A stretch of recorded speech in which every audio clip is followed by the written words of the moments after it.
semuanya, selamat datang kembali di tutorial mata kuliah Biokimia Umum yang diselenggarakan oleh KREPS IPB. Pada kali ini kita akan membahas pertemuan ke-6 dari Biokimia Umum, yaitu mengenai asam nukleat. Asam nukleat ini merupakan suatu polimer yang terdapat di dalam makhluk hidup. Asam nukleat merupakan suatu makromolekul atau polimer alami di dalam inti sel yang mengandung semua informasi untuk aktivitas maupun reproduksi sel. Nah, asam nukleat ini memiliki peran yang sangat penting bagi makhluk hidup dikarenakan yang pertama memiliki peran sebagai tempat menyimpan informasi genetik dan yang kedua sebagai komponen yang akan melewati proses replikasi maupun proses transkripsi.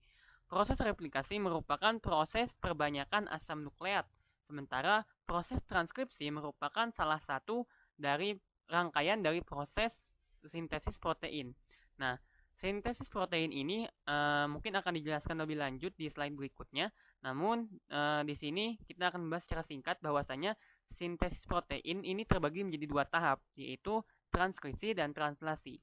Pada tahap transkripsi, asam nukleat yang disebut dengan DNA akan ditranskripsikan atau diterjemahkan menjadi bentuk asam nukleat yang baru, yaitu asam nukleat RNA. Kemudian, asam nukleat RNA ini akan memasuki tahapan yang disebut dengan translasi sehingga akan diperoleh produk akhir berupa asam amino.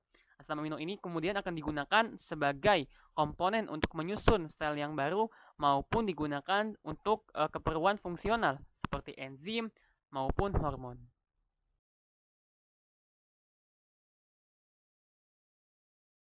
Molekul gula pada nukleotida dapat berupa ribosa ataupun deoksiribosa.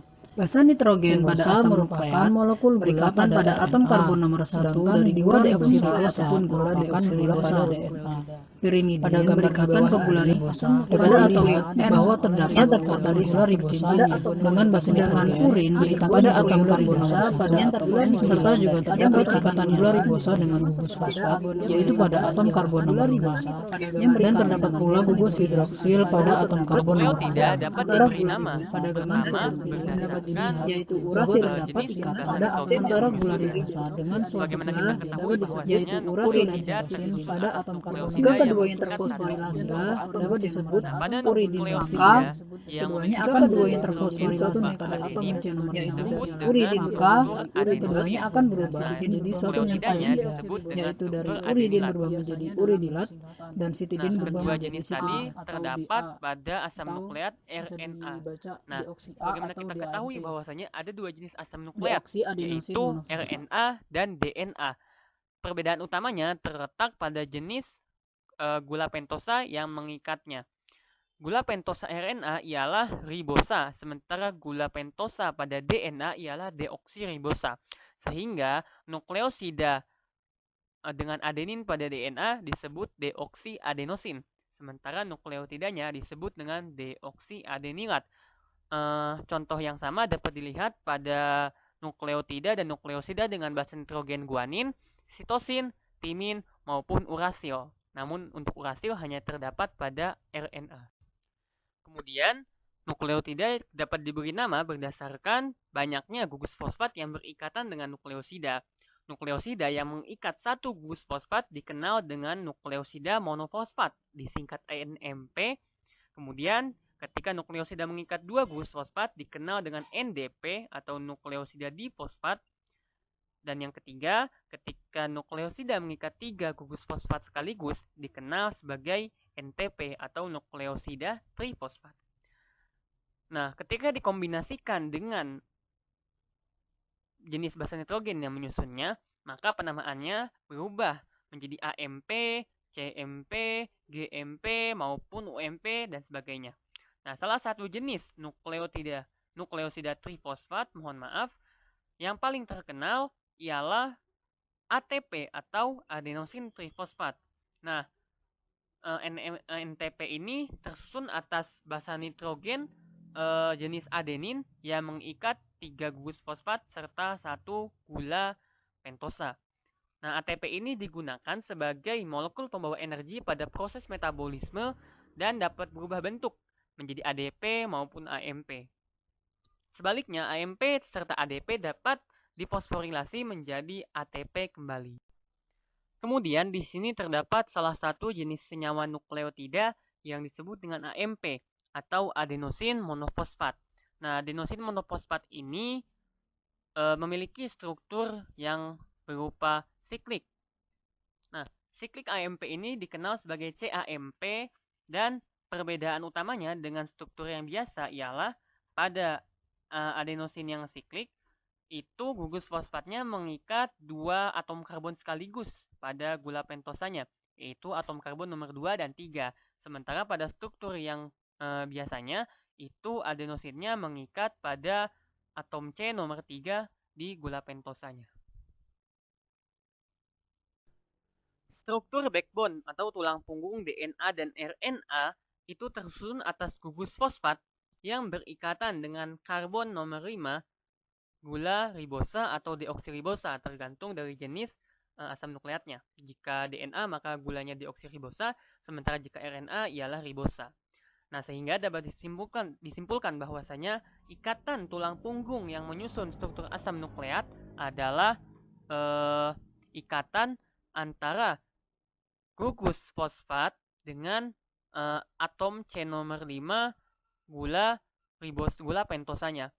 Nah, ikatan ini dikenal sebagai ikatan fosfodiester. Nanti akan dibahas lebih lanjut pada slide berikutnya.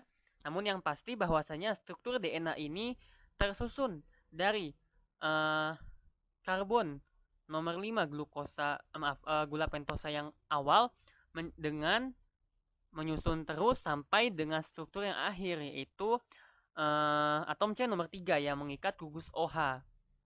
Nah, ini dikenal dengan struktur 5 aksen P ke 3 aksen OH.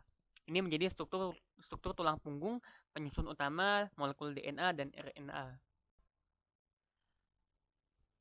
Struktur primer DNA dan RNA ialah berupa rantai dari 5 aksen P ke 3 aksen OH.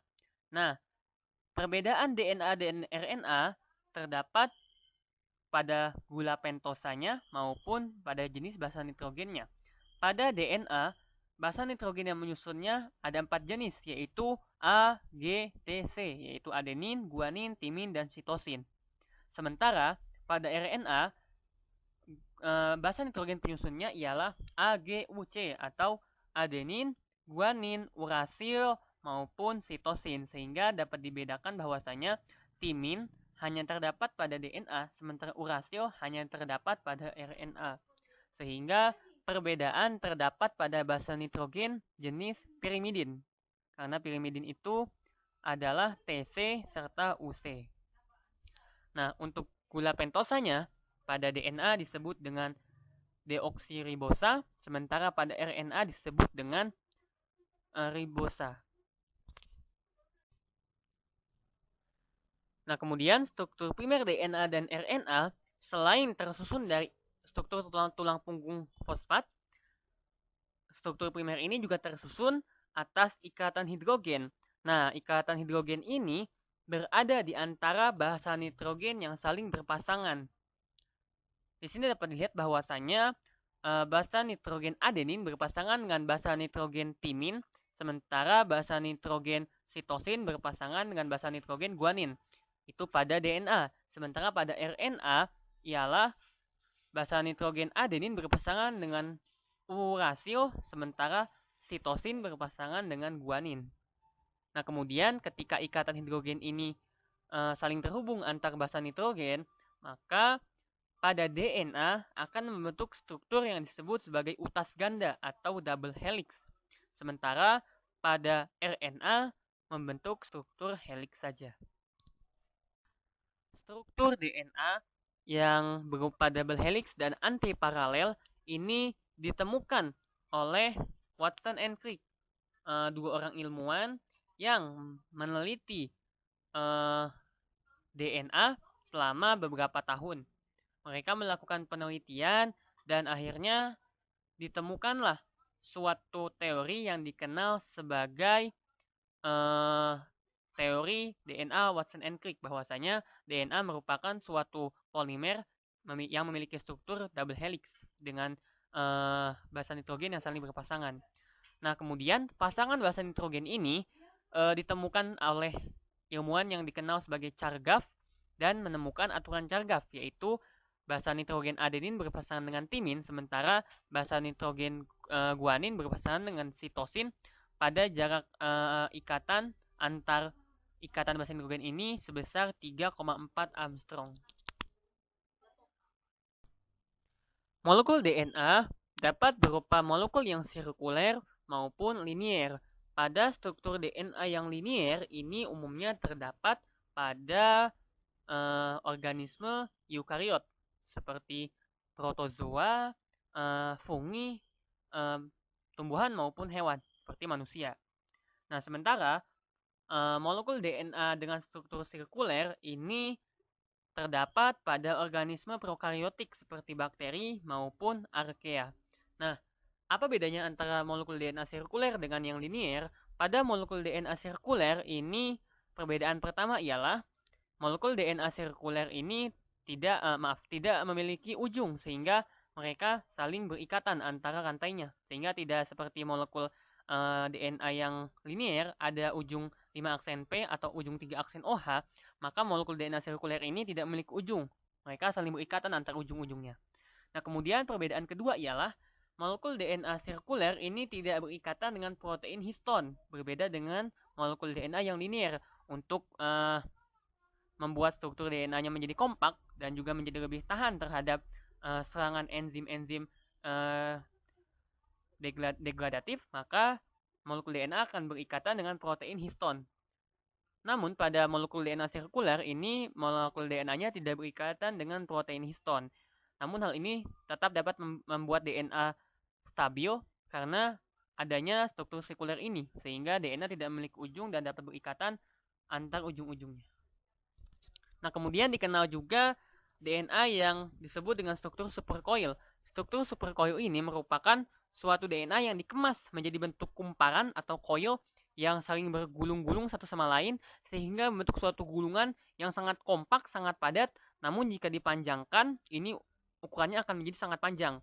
Umumnya DNA supercoil ini terdapat pada sel bakteri seperti bakteri-bakteri gram positif maupun bakteri-bakteri gram negatif pada umumnya. Kemudian di sini merupakan pasangan basa AT dan basa GC yang berikatan hidrogen. Nah, pasangan basa AT ini memiliki dua ikatan hidrogen pada strukturnya, sehingga AT ini dihubungkan oleh dua ikatan hidrogen. Sementara pada basa nitrogen, guanin, dan sitosin ini dihubungkan oleh 3 ikatan hidrogen, sehingga dapat disimpulkan bahwasanya pasangan basa GC ini memiliki jumlah ikatan hidrogen yang lebih banyak sehingga strukturnya lebih kuat dibandingkan dengan struktur pasangan basa adenin dan timin. Nah, hal ini juga menjadi salah satu cara untuk membedakan jenis DNA pada makhluk hidup, di mana DNA berbagai makhluk hidup dapat dibedakan berdasarkan kandungan GC atau GC content yang dimiliki oleh DNA-nya. Hal ini dapat dibedakan melalui metode analitik yang disebut dengan elektroforesis.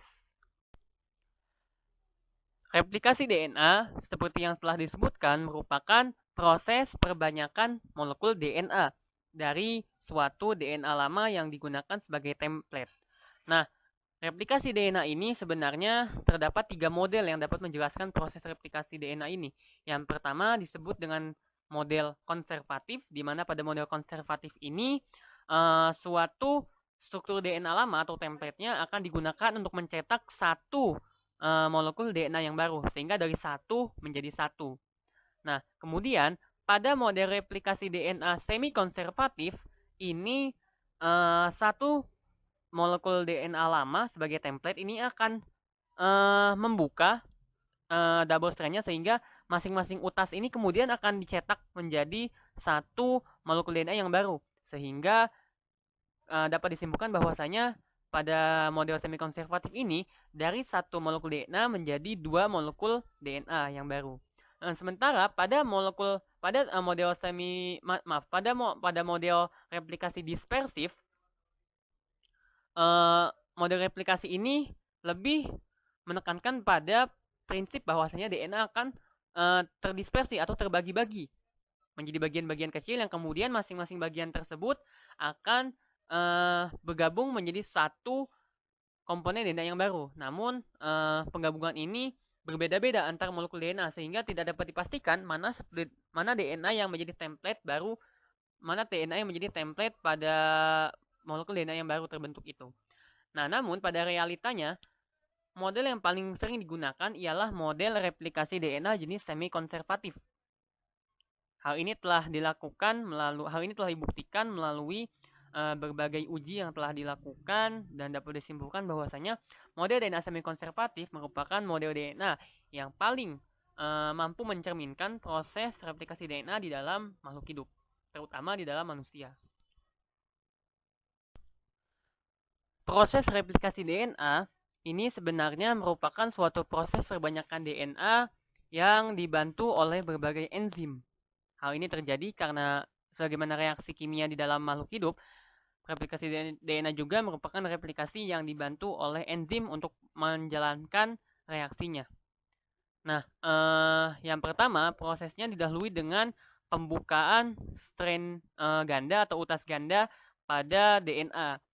Kemudian setelah masing-masing utas terpisah, akan dibentuk utas yang baru pada masing-masing utas tersebut menggunakan template-nya sehingga akan diperoleh dua molekul DNA dengan utas yang berbeda. Kemudian setelah terbentuk dua utas, maka akan dipilih kembali kedua utas tersebut membentuk struktur double helix dengan komponen-komponen yang ada di sini seperti leading strand, short RNA primer, Okazaki fragment, serta lagging strand dan point of joining. Nah, replikasi DNA ini umumnya bergerak dari 5 aksen P ke 3 aksen OH, sehingga primer atau tempat dimulainya replikasi ini akan menempel pada ujung 5 aksen. Kemudian akan bergerak menuju ke ujung 3 aksen sampai selesai. Nah, sebaliknya, utas yang baru terbentuk ini terbentuk dari ujung 3 aksen OH-nya. Dan akan terus membentuk sampai terbentuk ujung 5 aksen P-nya. Sehingga model replikasi ini membuat kesimpulan bahwasanya replikasi DNA berlangsung secara berlawanan arah. Nah, kemudian kita telah mengenal suatu organel di dalam sel makhluk hidup yang menjadi syarat suatu sel disebut sebagai sel hidup yang disebut dengan ribosom. Nah, ribosom ini pada intinya merupakan suatu asam nukleat jenis RNA yang memiliki fungsi sebagai tempat berlangsungnya proses translasi atau pengubahan molekul mRNA menjadi asam amino. Nah, ribosom pada prokariot ini berbeda dengan pada eukariot dalam hal ukuran, jumlah basa nitrogennya, dan protein seperti pada gambar ini. Nah, sebagaimana yang telah kita ketahui bahwasanya umumnya sel eukariot itu berukuran lebih besar dibandingkan dengan sel prokariot, sehingga ribosom pada eukariot ini jauh berukuran lebih besar dibandingkan dengan ribosom prokariotik seperti yang ada di bakteri. Nah, hal ini dikemukakan menjadi suatu teori bahwasanya ribosom eukariot ini memiliki ukuran sebesar 80S atau Svedberg. Ini merupakan ukuran sedimentasi atau pengendapan ribosom tersebut ketika diuji menggunakan sentrifugasi. Nah, ribosom eukariot ini memiliki ukuran yang lebih besar sehingga dia akan lebih mudah untuk mengendap ke dasar tabung sentrifus. Nah, kemudian berbeda dengan ribosom prokariot yang berukuran 70S ini lebih kecil sehingga lebih ringan dan akan terendapkan lebih lama dibandingkan dengan ribosom eukariot. Nah, hal ini juga menandakan bahwasanya jumlah basa nitrogen pada eukariot lebih banyak dan lebih rumit susunannya dibandingkan dengan ribosom pada prokariot. Dan protein yang mampu dihasilkan oleh ribosom eukariot ini lebih banyak daripada ribosom prokariot, sehingga dapat disimpulkan bahwasanya eukariot ini sistem ribosomnya sangat kompleks dan jauh lebih rumit dibandingkan dengan ribosom prokariot. Namun hal ini juga menjadi keuntungan bagi organisme prokaryotik karena dengan struktur dan fungsi yang lebih sederhana, maka penggunaan energinya pun akan lebih rendah sehingga organisme prokaryot ini dapat tinggal atau dapat hidup pada lingkungan yang minim energi dan bahkan dapat hidup pada lingkungan yang ekstrim seperti pada kawah-kawah gunung berapi serta pada kolam-kolam dengan kandungan garam yang cukup tinggi.